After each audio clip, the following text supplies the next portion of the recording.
Shalom, shalom peuple de Dieu, bonjour ou bonsoir. Tout dépend de l'heure à laquelle vous tombez sur cette vidéo. Que Dieu vous bénisse, que la grâce et la faveur de Dieu soient sur votre vie.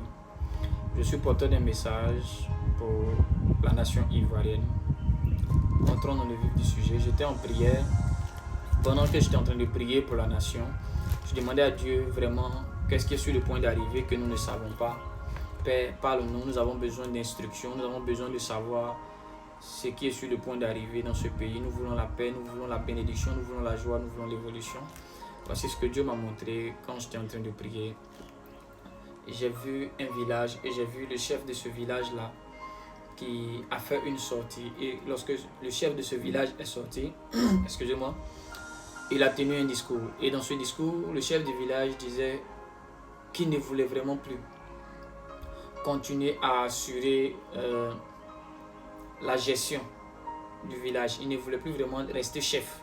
Il était fatigué d'être chef, alors il voudrait vraiment laisser la place à d'autres personnes, à d'autres générations, à d'autres personnes.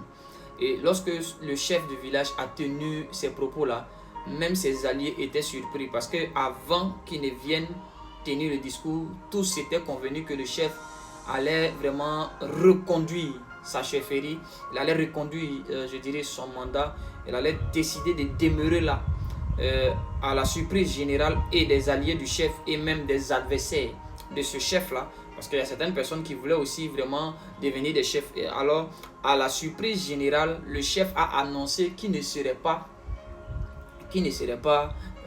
voulait plus vraiment continuer, alors il décidait de se retirer.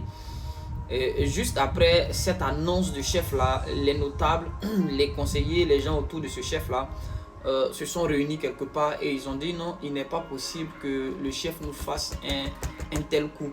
Si ce chef-là ne continue pas, nous serons dans des problèmes. Alors il faut vraiment trouver une situation pour faire pression ou pour convaincre le chef pour qu'il revienne sur sa décision de ne plus continuer. Il faut convaincre le chef d'une manière ou d'une autre. Et j'étais là, je voyais ce songe et je me disais, mais Seigneur, qu'est-ce qui se passe? Je voyais et je pouvais voir clairement que parmi les notables et parmi les conseillers, beaucoup d'entre eux avaient acquis beaucoup de biens.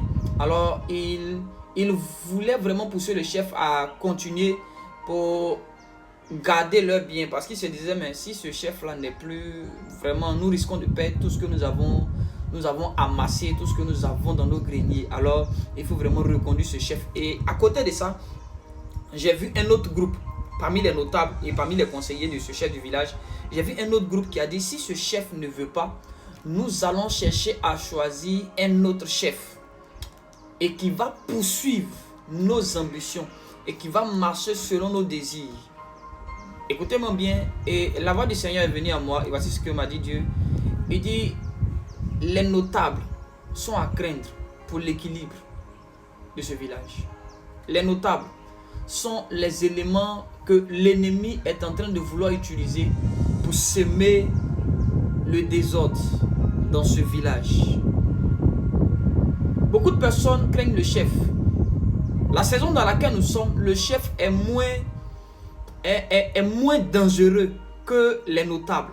Parce que j'ai vu des notables qui avaient vraiment des gens qui étaient prêts à leur obéir. J'ai vu parmi les notables, j'ai vu parmi les conseillers, ils avaient des personnes qui étaient prêtes à leur obéir au doigt et à la lettre. Il leur suffisait seulement de dire un mot. Et ces personnes, même si ce n'était pas le chef du village qui avait donné le mot d'ordre, mais qui avait donné l'instruction, mais que ce soit ces notables-là ou ces conseillers-là qui donnaient le mot d'ordre, des gens étaient prêts à poser des actions vraiment pas catholiques, pas sociales. Pas sociales. Et Dieu me disait, priez pour les notables. Priez pour ce que l'ennemi, contre ce que l'ennemi est en train de mettre dans le cœur de ces notables.